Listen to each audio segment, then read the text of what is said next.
Welcome to My Morning Cup, a podcast produced by Costa Media Advisors and brought to you by the generous support of the Tennessee Valley Authority. To learn more about TVA's impact on our community, follow TVA on Instagram at TVA and on Twitter X at TVA News. My Morning Cup, where we have interesting conversations with genuine people. I'm Mike Costa, your host.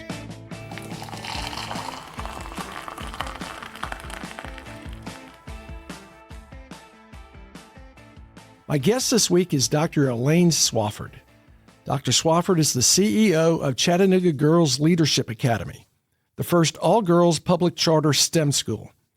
Elaine, welcome to My Morning Cup. Before we talk about your prowess on the basketball court and how that led to a small college championship for you and your team, let me ask, what's in your morning cup? Mike, my morning cup always has classic Folgers, and if brewed correctly, I can smell it right before I wake up. So you set the timer and you can smell it? That gets is, you out of bed? That's right. Wasn't that an ad campaign? Folgers in your cup. Yep. And they had the people waking up. That's right. Wake up to Folgers Always in your Folgers. cup. That's and exactly classic. what it was. Classic, not country roast, classic. Classic roast. Yeah. So when did you get started on that? Yeah, I started drinking coffee when I started teaching. You probably needed it. I never drank coffee before then, but that was back in the early 80s. Yeah. How do you take it? Just black with a smidget, maybe a fourth of a pack of, a substitute, but that's it. Just enough to give it a little. Not the edge off, that's all. Yeah. Well, good. I'm so glad you were able to come and talk with me. And I think I met you early when I got here. I got here end of 99, 2000. And I believe you might have been either at Chat State or the Chamber at that point. But people thought I worked at the Chamber. I never did. I was a volunteer at the Chamber over their economic and community development volunteer piece. Well, I was at Chat State. You volunteered enough that people thought you were working because the connection was obviously there quite a bit. So let's talk a little bit about growing up. Born and raised in Bakewell? You know where Bakewell is, Mike? Is it out north part of the county? It is. Yeah. It's between Soddy Daisy and Sell Creek. That's what I thought. And they called it actually the Bakewell Ridges because there were two pieces of Bakewell. And so the African-American population, we called it the Bakewell Ridges. Okay. So two ridges divided the area? It was just the roads that divided the area. So if you go up 27 today and you turn right off Macaulay Ferry, that's one piece of Bakewell. But then you keep driving back in the woods, basically. Yeah. Then you find, and today, however, it's just populated both ways. But back when we grew up, it was kind of separated. Very rural community, but racially segregated? Yes. And that affected your school too, didn't it? Absolutely. Yeah. I think I mentioned it was called the Retro School, Bakewell, and it was a little 3-room school building and with a cafeteria on one end and then 2 restrooms and what we call the breezeway. Mm-hmm. And during my kindergarten and first grade years, let me say, separate was not equal. I bet it was. But we went to school there those couple of years. This is not an age question, but this really wasn't too long ago in the grand scheme of life. That was probably in 64, 65. Wow. Kindergarten and first grade. So that we had segregated schools. You can figure the rest. Yeah. Yeah, then went off to Sell Creek. So when you went to Sell Creek, that was... you're going into, second grade, and you're the first class that's integrating Sale Creek? So then 65, I think my brothers went the year before, and so 66, they kind of put us in waves of who went when. And so I went to a class that was a second and third grade class, and I'll never forget Mrs. Alexander. And I would say when I left Bakewell Center, I always say I was probably dumber than a box of rocks. And when I went to the second and third grade, she said, I just don't know if I should pass her to the fourth grade. But she did. Yeah. And then Miss Giese came along in the fourth grade and probably changed, as we talk about my girls today, the trajectory of my life.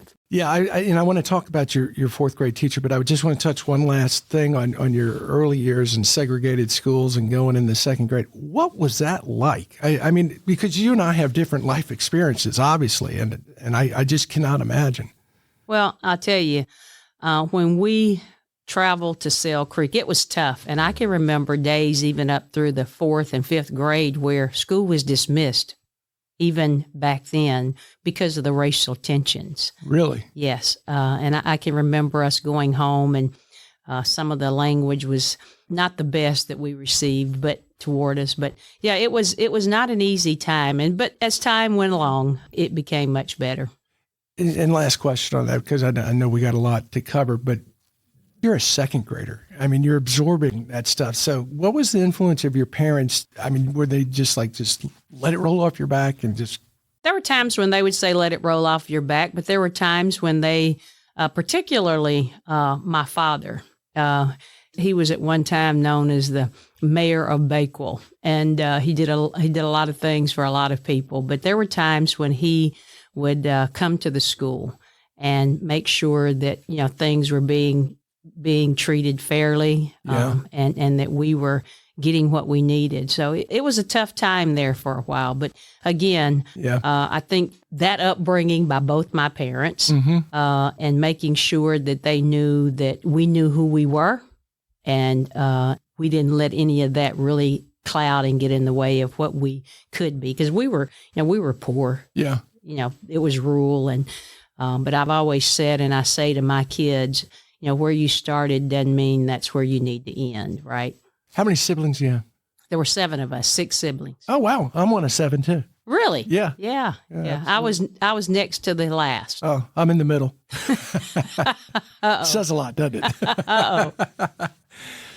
You mentioned your second, third grade teacher debating whether to promote you. And I know you had told me that your fourth grade teacher had a great influence on you. Talk about that a little bit. Yeah. So, leaving that third grade, not knowing your multiplication tables. I mean, we just, in that kindergarten and first grade, when you're supposed to be impacted, that's, as we well know, you go to Sale Creek and you're just behind just because of the lack of teaching that you received. And Miss Giese came along, and first of all, she again made sure that I knew those multiplication tables, but she was also just the person who built a relationship with me. And it was back then, again, she left when I was in the 5th grade, and it was interesting. She came back and she went to Nashville, and she would come and pick me up, and my parents would let me travel to Nashville with her. Oh, wow. And she just showed me not only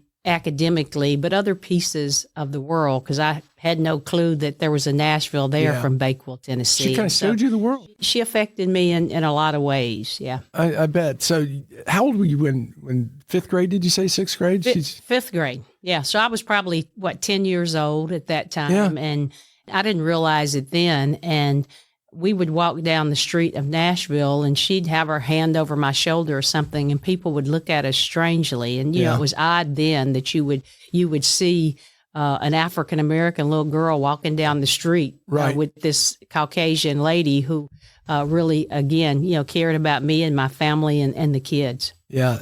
And just from the perspective of growing up in Bakewell, which is very rural, and at the time you grew up there, very segregated to 2 parts of town, to have this person take you beyond those ridges.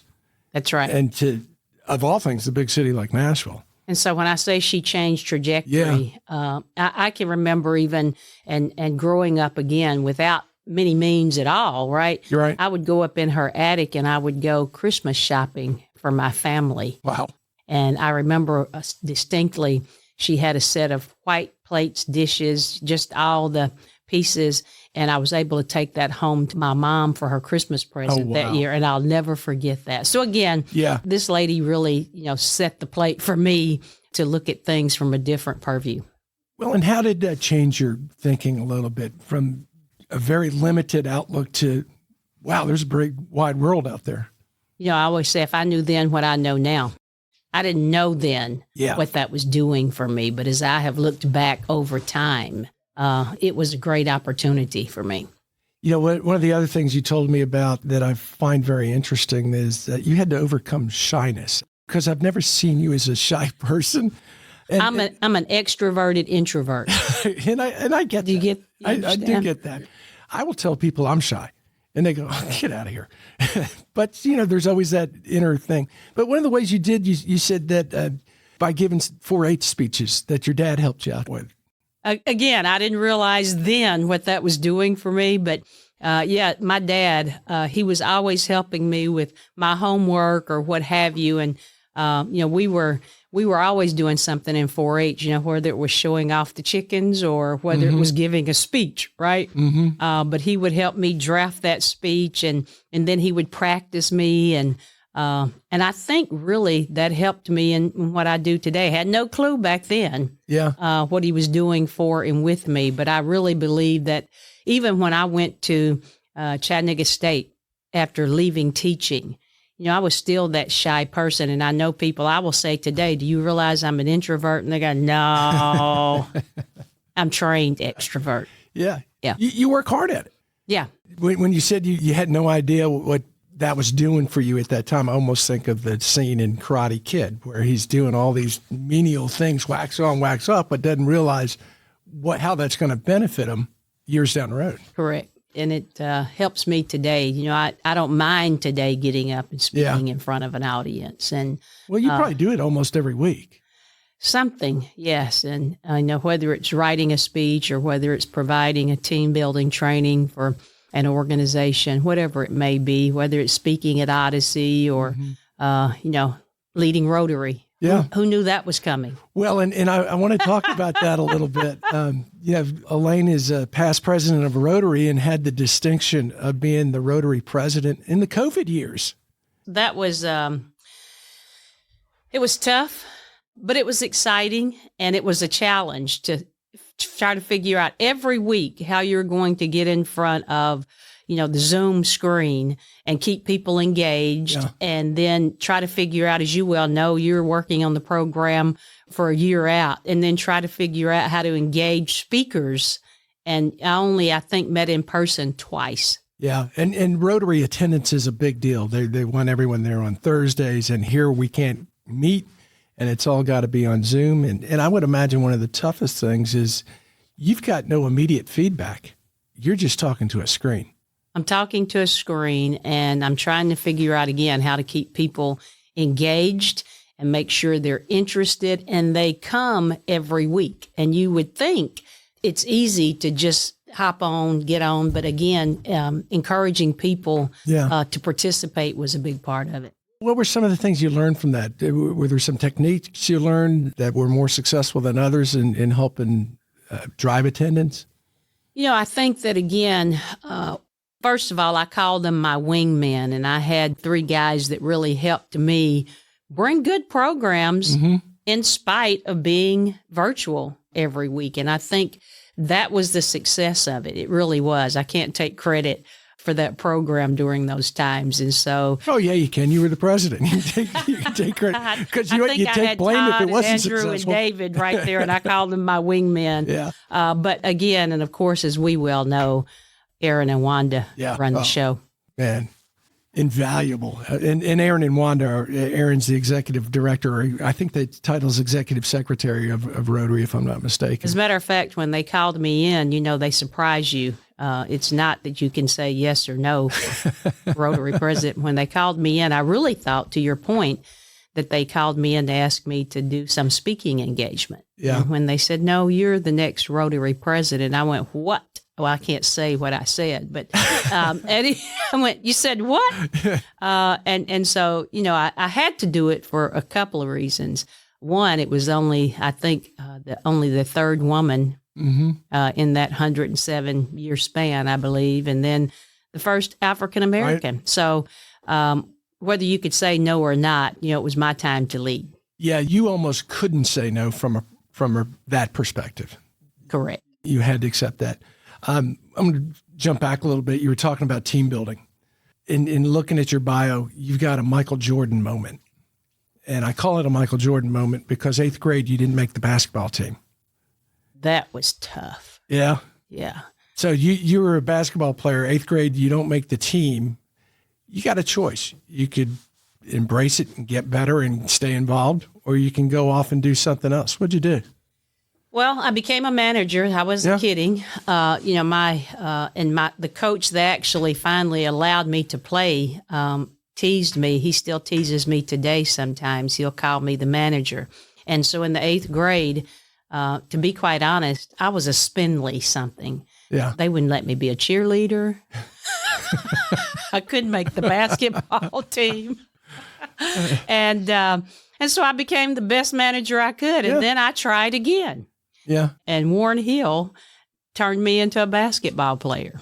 And back then, talk about age, we were 3-on-3 basketball. Yeah, I remember that. It was half-court basketball for the girls, 3-on-3. That's correct. And you either played offense or defense, right? Correct. Yeah.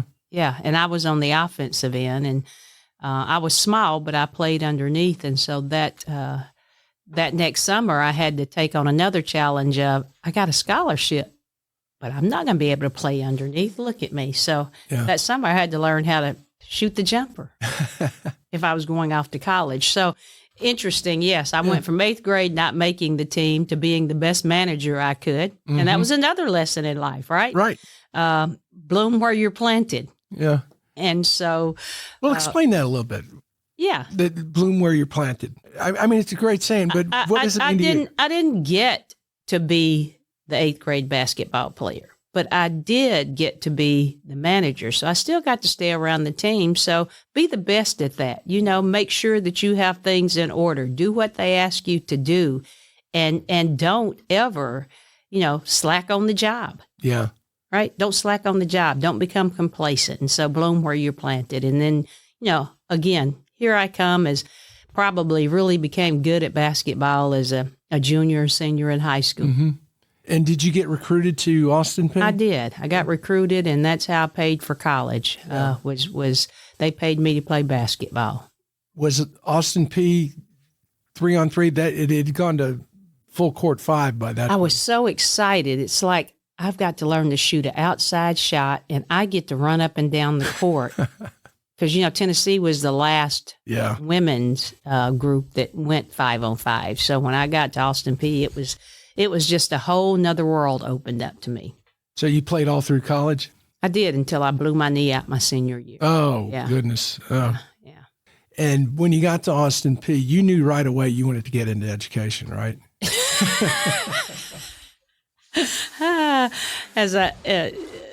No. I left Bakewell, Tennessee, and I was pretty good at accounting and bookkeeping in high school, but we didn't have the counselors to say, hey, you might want to go do that. And so I ended up, as a matter of fact, in the Austin Peay gym where they had orientation, and I met a young lady from Lebanon, and she looked at me. She was lost too. That's a little town. She said, what are you going to major in? I went, I don't know. And she said, let's go to the education department. So I became a teacher. Just like that. Just like that. And so I taught biology and PE to high schoolers. So I started out at Soddy Daisy. And back then, it's interesting. You couldn't find and I wanted to coach. Mm-hmm. So it's like, okay, I'm going to major in these things, but I've got to major in biology if I intend to get a job when I get out of college, because you just couldn't find jobs in some other areas. So biology was it. So even though you excelled in accounting and things like that, you didn't teach accounting. I did not. I didn't take accounting in college because I wasn't. Because no one really. I wasn't directed into that area. It was, what are you going to major in? Right. Go to the education department. And I'm going to skip back to basketball real quick. You mentioned you blew your knee out, but your team won the small college national championship. Right. I tried out actually at UTC. In the summer of 77, and they wanted me to become a walk-on. Mm-hmm. And of course, when you grow up in Bakewell, Tennessee, and you've got a full ride, you're going to Austin Peay, right? Absolutely. And so I didn't come on as a walk-on at UTC, and then lo and behold, in 1977, the small college championship, we play UTC, and we come out on top. How about that? That's a nice thing to have. A little feather in your cap to have around town, isn't it? I never thought I would start on a college basketball team, and I thought maybe I'm pretty good at this. And so again, and the first time I'd ever flown, we flew on an airplane. We went to Virginia, and I was scared to death. But because we won the small college championship, we had to go to the next level and get on that airplane. So it was a great experience. Yeah. Yeah. You know, one common theme I'm sensing, Elaine, is that while you may not have said, I want to be a teacher or I want to do this, you embrace everything you have. And as you say, bloom where you're planted. Yeah, my dad put it a different way, I guess. He said, be sharp enough to stick up and green enough to grow. He had a lot of Swaffordisms. I like that. So was your dad a farmer? Or He was. My dad was... He was in 1964. He had a cerebral hemorrhage and wasn't supposed to walk again, do this. He worked for Brown Brothers and got a pipe hit him. At any rate, and so he too, again, I think I learned tenacity and not giving up. And before we knew it, he was up walking again. But he did a lot of farming of the land, and that's what we lived on. Yeah. Those whether he was raising swine or cattle or what have you, and it was a small place, but it was quite a large farming area. Well, he had 7 kids and a wife to feed too. That's correct. Yeah, that's motivational. And so, he did farm a lot, and so he had a lot of time to think, I guess, and create what I call Swaffordisms. What's your favorite? Oh, my goodness. There was just too many. Probably one of my favorites that I use today is common sense is not so common. Yeah. And a man ahead of his time. And I think about that often. I bet you do. So you get into education, first job's at Soddy Daisy. What are you teaching? I'm teaching biology, and I'm teaching health, and I'm teaching physical education. I'm teaching all 3. So in a sense, you got to coach PE. Correct. I got to coach basketball. I coached basketball. Oh, did you? That's where I said that was I think a life-changing moment back in probably the summer of '85 when they dismissed me from my coaching job. And that's a whole nother story. But and so I did coach there for 2 years. And then following that, I went to, that's when the city and the county system were separate. Yeah. And I ended up at Howard High School. Which was a city school. Which was a city school in '85. So you were at Howard in '85 and you transferred from Bakewell? From Soddy Daisy. I'm sorry, from Soddy Daisy. Yes. Yeah. Mm-hmm. And what did you teach at Howard? Same thing. Same thing? Mm-hmm. And what was that experience like? Because the schools weren't officially segregated at that time, but my guess is in '85 they were practically. They were. And so it was, you go from rural Soddy Daisy to, urban school in because that's not what you grew up around, the city.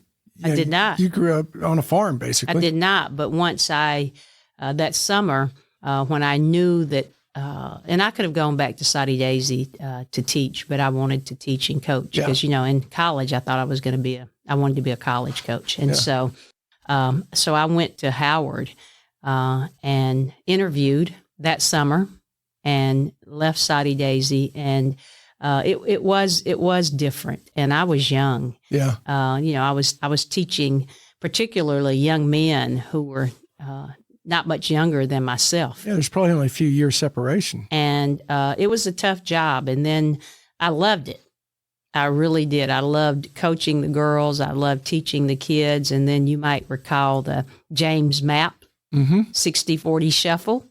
And so if you were a young teacher low on the totem pole, African American, then potentially you were shifted to then a majority white school that had, and that was not, it was Caucasian adults. So I went to Tyner. I was shuffled to Tyner High School.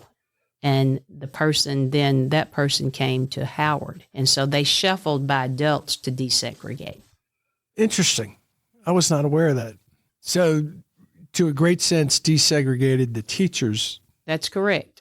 So Howard was mostly all African-American students at the time Right. in 1985, and Tyner was just the opposite. So they sent the African-American teacher to Tyner and sent the Caucasian teacher to Howard. Again, my sense, this is a portion of Chattanooga's history, Hamilton County's history, that not a lot of people really know about or is talked about much. I think many people know about it, but it's not talked about. Talked about. It's probably a better way to put it. Anyways, it was the 60-40 shuffle. Yeah. And so I remained at Tyner for 2 years, I guess. I think I taught 5-6 years total in the classroom. And when I went back to Howard as executive principal, almost 20 years to the month, the lady that was in the shuffle, she was still there teaching. Wow. But after Tyner, when did you get to Chattanooga State? Because I think that's when I really officially met you, when you were at Chattanooga State doing the economic development. Yeah, I think that's when I really began to see other opportunities in the community. So I went out one day. I was standing at Tyner High School overlooking the football field. And I said to myself, I'm not coming back next year to teach. And there was a lady in the community, Claire Elaine. A lot of people remember Claire Elaine, and she helped me find my way to Chattanooga State. Mm-hmm. And Harry Wagner was the president at that time, and he gave me an opportunity to move to Chattanooga State, and I became a career counselor and a co-op coordinator. That was my first job in 1988 at Chat State. And around I'd say 92, somewhere in there, Catanzaro arrived. Yeah. And he saw some potential. And from that point, I started as dean of community development, and then I became their vice president of economic and community development, and had an opportunity to probably be in most businesses here and help start training programs, whether it was from DuPont, and had a hand in some of the Volkswagen, startup, and just all sorts of opportunities to look into businesses and to create training programs for their employees. See, and that's kind of what my knowledge is of your background, because it coincides when I first met you. Is here's this person very involved with workforce development, economic development, working for Chattanooga State, spent a lot of time with the chamber. But, oh, wait, she's also an educator, because you left there. And is that when you went to Howard to be the executive principal? So I went to Chattanooga State, arrived in 88. I stayed there for about 14 years, and I'm minding my own business in 04. And in between there, you thought I worked at the chamber. Right. I was helping with workforce development and doing a lot of things there. And personnel from Hamilton County came and said, we want you to go and we want you to lead Howard. I said, me? I hadn't been in a classroom in 15 years. I can't spell curriculum right now, but you want me to be the executive principal. And I was crazy enough to try it, and had some success at it. And so I left there in 04, stayed there, and then ended up at central office as an area superintendent. And then again, Dr. Catanzaro came and said they needed someone to lead their student affairs area this time. And so that's when I arrived back at Chat State. Back to the Howard principal thing, one of the things you said to me, you were a turnaround specialist. Mm-hmm. Talk about that a little bit. Going into a situation where certain things have to be done, but to a great degree, it's changing the culture and the systems, isn't it? It was. So when I went in 04, you mentioned earlier, I hadn't been part of the community in 85 when I went to teach there. Yeah. It'd been years, almost 20. And so first of all, I had to win the community back over as a leader, and build some trust there, not only with the community at Howard, but also, the faculty and the staff. And so it took some time to do that, and then figure out what needed to change in the building, and culture. Every building has a culture, and every building has a climate. And I always believe that you ought to be able to feel what the culture's like within 30 seconds of walking into a school building. I agree with that. You can walk into businesses and schools and know kind of what you're getting into. Correct. And you mentioned, I'm just a businesswoman who leads schools. Yeah. That's what I became. It's an interesting perspective. Yeah. And so again, culture is culture, right? Mm-hmm. And so we went about changing what we needed to change and some climate areas. I think I remember meeting with every teacher at Howard, and they gave me what I named 132 initiative list. I met with them one-on-one, and by the time I finished, I had 132 issues to deal with. Wow. Right? That'll keep you busy. And so you can't teach if you can't manage your classes, mm-hmm. right? And so I had to make sure that we were doing those things properly, and then went about, whatever we needed to do to create the turnaround. So when you have 132 initiatives, there's obviously a lot to do. How do you prioritize those to begin to make the progress you need to turn the school around? Well, first of all, we went in and we built a vision together. Mm-hmm. What is it we want to be, and what outcome do we need to? What do we need to do to get to that outcome, right, of that vision? And a lot of it, again, was making sure that we protected teaching time. Because at the end of the day, I read a book, How to Lead and Still Have a Life, right? And you got to focus on your main thing. Mm-hmm. And our main thing was teaching and learning. And we had to get to the core of that first. But to do that, we had to settle, discipline issues, and we had to clean out hallways, just things that build up to now let's go in the classroom and teach. You had to set the stage where you were able to teach because there were so many outside interfering forces. Absolutely. And so again, we did a lot of unorthodox things, I'm sure. But one of the issues was the community wanted to come in and help. And so I said, come in, come in and monitor with me and, talk to our kids and meet them at the door every morning and shake their hand. And I had little man Ricks, I'll never forget him. And he was there every morning by 6 o'clock with me to meet students. And this is just a member of the community. That's correct. Little man Ricks. Yeah, you should look him up. He was a force at Howard, and he actually, I believe, went to Riverside. And when Riverside closed, as I understand, he became part of the Howard community. But little man Ricks. Wait, was he just a retired community member? He was not retired at the time. I believe he worked at the community health center during that time. He'd get on campus at 6 and then go do his job. He was a community leader, but he came to do that with me every morning. Wow. Makes a difference, doesn't it? It made a big difference. And so we just started rebuilding sort of from the outside in. Yeah. And put some measures in place and, had some success at it. And then that's how I guess arrived at Chattanooga Girls Leadership Academy. They needed someone to help rebuild. So here we are today. Yeah, and that's what I want to talk about next, because charter schools are a big topic today. And Chattanooga Girls Leadership Academy, and I'm picking my own brain for this, it's probably about, 10 years old now? We're in it will be 15. 15. I'm in my 12th year. Are you really? Yes. So they launched 15 years ago, back before. 09. Back before it was cool to launch. And then it's all girls school. Right. Can you talk a little bit about how, and I know you weren't part of it, but how that came about, because it was unusual at that time. Well, it was. So they were the first all-girls STEM school, charter school in the state of Tennessee. And, Dr. Sue Ann Wells, and that's probably why I'm still there today.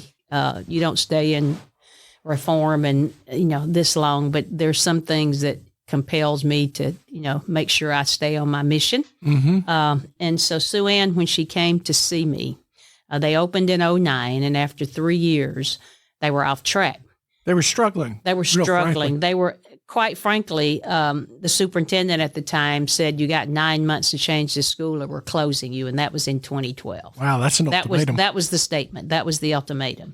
But the school came along because Sue Ann, she attended GPS, mm-hmm. an all-girls school. And I remember her telling me two things when I decided to take the job. She said, I used to tell my father when I was 13 or 14 that it wasn't fair that I was getting this advantaged education and there were girls, unlike me, that didn't have that opportunity. And he would say to her, well, why don't you start a school over here on the farm? And she let it go. And so the second thing was when I came along, she said, if you can't help turn the school around, I'll make it a private school because I'll not let these girls go back from where they came. So those two things are pretty, and she's all in. And so in 2009, she had the means to start the school, and she put her money where her mouth was and brought up this all-girls STEM school and giving girls who are disadvantaged and underserved an advantaged education. Simple as that. And I went to an all-boys high school, so I'm a believer in single-sex education, but particularly for girls. I think there's an innate advantage in learning for girls because there's not the pressures, the social pressures in an all-girls school. Do you find that true? Or is that I do find that true. And, they're able to concentrate on what they need to concentrate on rather than, you guys being in the school all day long. And at the same time, though, there's a flip side to that, and particularly at my school, because you get to the point in the 8th and 9th grade, and some of the girls want to be in a co-ed setting. And if we lose young ladies, it's either they want to be in a co-ed setting or our curriculum's really tough and we teach at a really high level. Yeah. And you have to really work. And after 15 years of that tough curriculum, I would imagine you've got some students you point to and say, yeah, she's been a great success of ours. Oh, absolutely. So, I'm finishing up again my 12th year. And it took, I believe in any change process, Mike, give it 4 or 5 years, right? You have to. We just started a new Montessori school. This is year 3. We're finally having school. But as far as the change process goes, it took, we had 9 months to get off that closure list, and we did that. Mm-hmm. But to make sure that it's consistent and sustainable, it took 4 or 5 years to do that. And we see kids now after that time. Yeah. Now, I've got a kid up at, I have a kid. We have kids up at Columbia University on a full ride, or we have graduates now who are, as I always say to the girls, they've taken their seat at the table. I like that because that's really what it's about. That's what it's about. And I try to figure out and go back to my own history. How did I take the seat at the table, right? I can remember, Jim Catanzaro, he would send me to the chamber, right, to be on this board, that board, but I was there in his seat. And I remember attending, I don't know if it was Kiwanis or Rotary, and there I was looking up and I went to myself, I wonder how I get a seat at that table. Yeah. And so I talk to our girls about that quite often, right? Take your seat, do what you need to do, work hard, and then take your seat at that table. That's such an important message because I think that a lot of people, when they're sitting there, not at the table, just think that's not meant for me. Rather than, it is. You just got to figure out what you need to do to get there. Yeah, it's and when I found myself asking that question that day, I didn't have the answer then, right? And seemingly, as you said earlier, the path to where you're going is not a straight line, and if it is, it's kind of boring anyways. To say the least. Yeah. I'd much rather have the zigs and zags than to just. But one of the things that I tell our young ladies, being familiar and being comfortable, that is great. But I try not to let complacency set in because as long as my hand's on the plow, as my mother used to say, I want to make sure that my excitement and my passion is not dulled by complacency. Yeah. And so people say, Elaine, you're always on the edge, and you're, I am, and I'm alert and aware and making sure that I know why I'm doing what I'm doing. And that makes sense. Always looking to make sure you stay sharp. Yeah. And on top of it. You have the distinction of being the founding CEO of 2 charter schools, not CGLA, but Chattanooga Prep and Montessori. What's your involvement with Chattanooga Prep now? I don't have much involvement now, but it was really exciting. I remember after Sue Ann and I had gotten CGLA on track around 2015 or so, and the Allings came and said, we want to ramp up a boys' school similar to the girls' school. And so I had the opportunity to assist with the application process and opening the school. And so I remember the first morning we had 100 men lined up as mentors, and the boys walked across from the gymnasium I remember to that. their I was building. out there. Were you there? Yeah. And so it was a real exciting time to be able to be a part of chat prep. And then, of course, moving after that and thinking, Sue Ann and I had in our strategic plan from 2014 that we would open an elementary school. And we looked up in 2020 and went,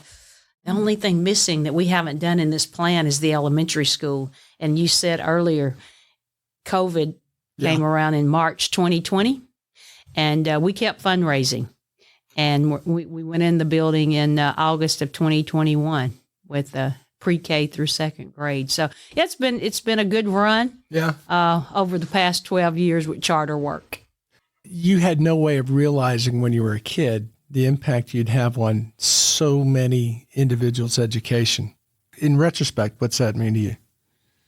I had no idea, again, that I was going to be a teacher. I think probably I woke up, to be quite honest, around 1997 and figured out that I wanted to help people and I wanted to stay in education. I was there at Chat State, but I had no clue, and I wanted to help those who were less fortunate and disadvantaged and help them find their path.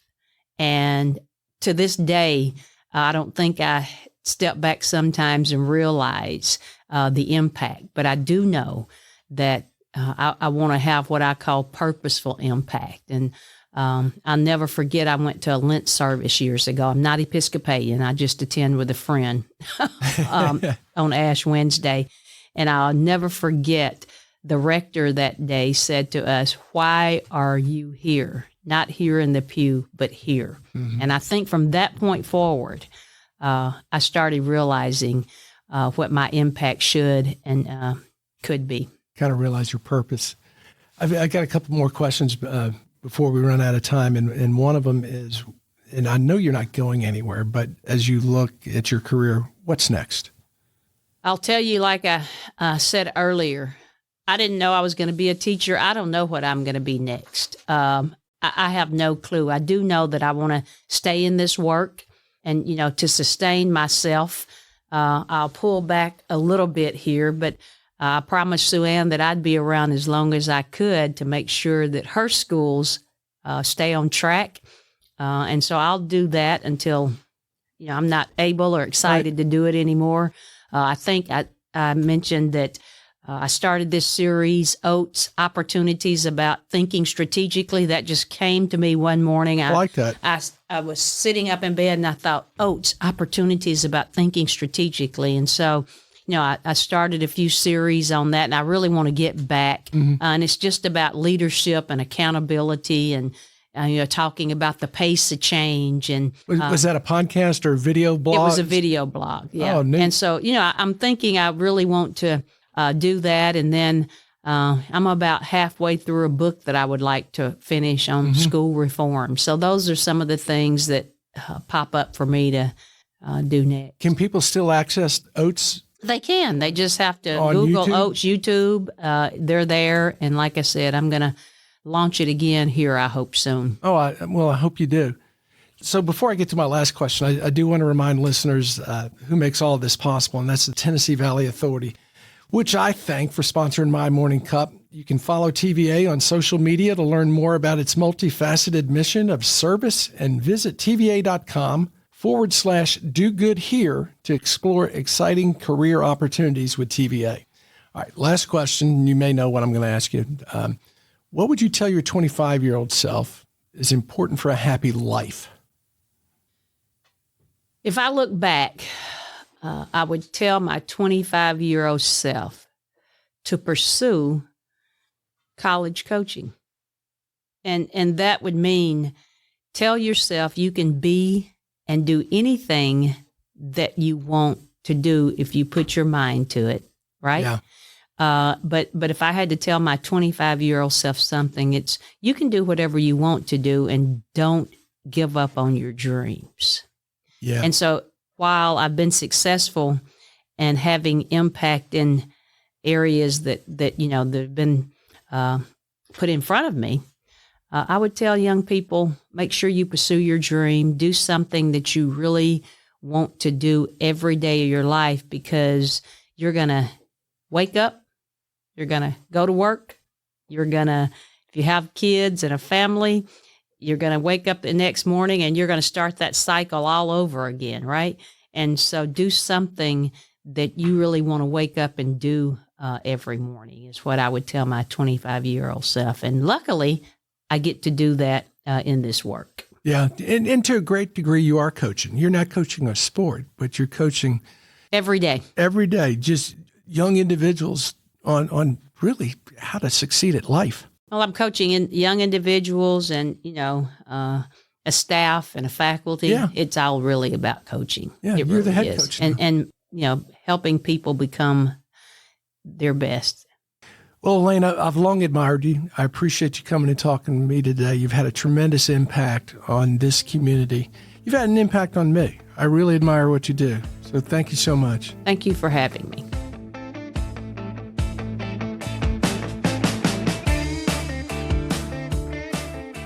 Thanks for listening to My Morning Cup, a podcast by Costa Media Advisors. If you liked this episode, please share it with a friend. I release a new episode each week, so be sure to subscribe on Spotify, Apple, Google, or wherever you listen to podcasts.